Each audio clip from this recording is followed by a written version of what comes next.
So Elon Musk is defending DOGE cost-cutting mission as the House prepares to hold two more DOGE-style hearings today. Madeleine Rivera is in Washington, and she has the latest for us. Hey, Madeleine. Hi, guys. Good morning. Yeah, speaking to Larry Kudlow, Elon Musk acknowledged the criticism DOGE has been getting. He called the work tough sledding, but he also maintains they are doing the right thing.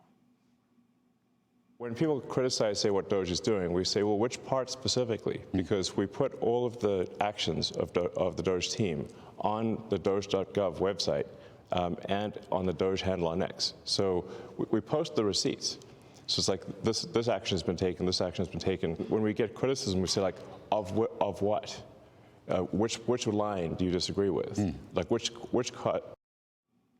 Musk says DOGE is in nearly every federal department. He says there are plans to double the size of the team from 100 to 200, and he says he does anticipate they could reach $1 trillion in savings, barring any obstacles to their work. There are calls, though, from lawmakers on both sides of the aisle that Congress should be the ones making the cuts. There are two hearings on Capitol Hill today looking at potential fraud and waste. There's a House Oversight Subcommittee hearing to examine COVID fraud this morning. Chairman Pete Sessions says we uncovered billions of taxpayer dollars rushed out the door during the Biden administration under the guise of pandemic aid. We owe it to the American people to continue this investigation, identify long-lasting solutions, and ensure their tax dollars are spent effectively. The House Homeland Security Subcommittee is also holding a hearing this afternoon. They say that, too, will be focused on identifying waste, fraud, and abuse in the department during the Biden administration.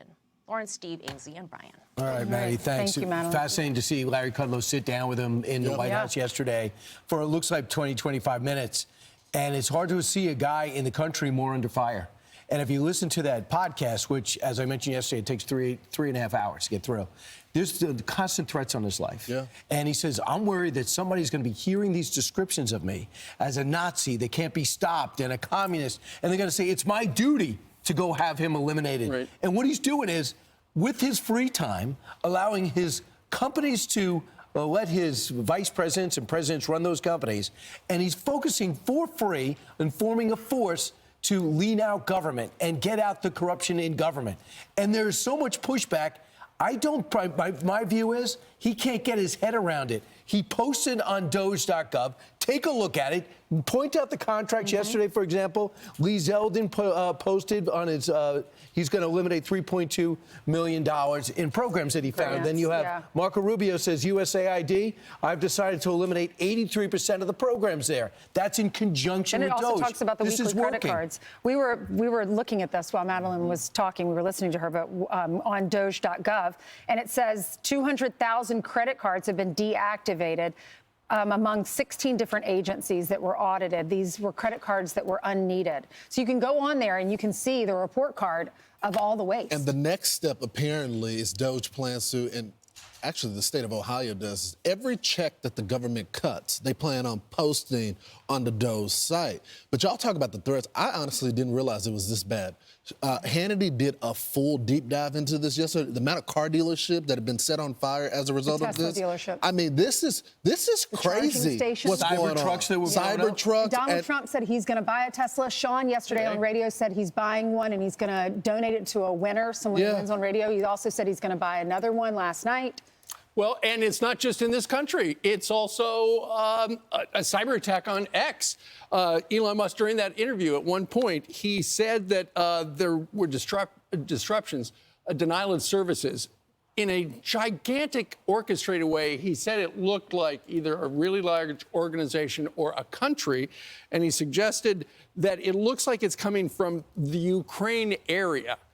You got to figure if he's going to say that, it probably does look like it's coming from the Ukraine area. However, that's how Russia does stuff. They spoof things to make it look like it's coming from over there because they would love to have Elon Musk pull the plug on the Starlink internet stuff that has been so effective in helping Zelensky.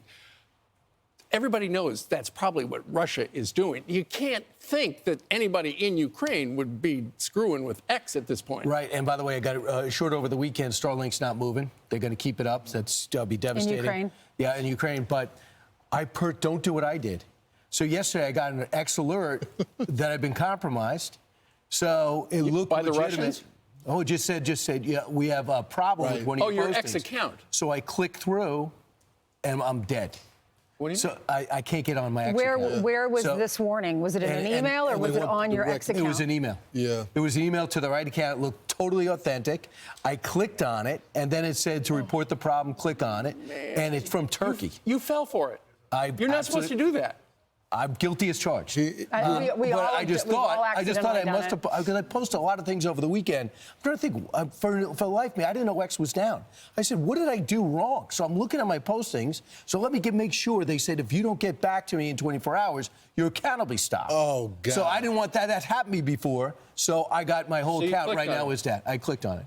Kids, don't try that That's at home. why I'm bringing it That's up. exactly what So it are you looked gonna be- real. Are you able to fix it? It's up to our chief of staff. Yeah, Lexi always gets to the bottom of it. Right. Our assistant's new title is chief of staff. Yeah, because she's not an assistant. It sounds better, too. She does everything. You know, all this pushback in the media, I don't get it because they've been quite transparent of what they want to do in DOGE, what they're doing. Ainsley and Brian just went through the website telling you exactly. You can find this. There's no secrets here. Right. Elon went even deeper yesterday with Kudlow, talking about the inner workings of DOGE. Watch. How do you pick your next targeted agency or department? Well, we're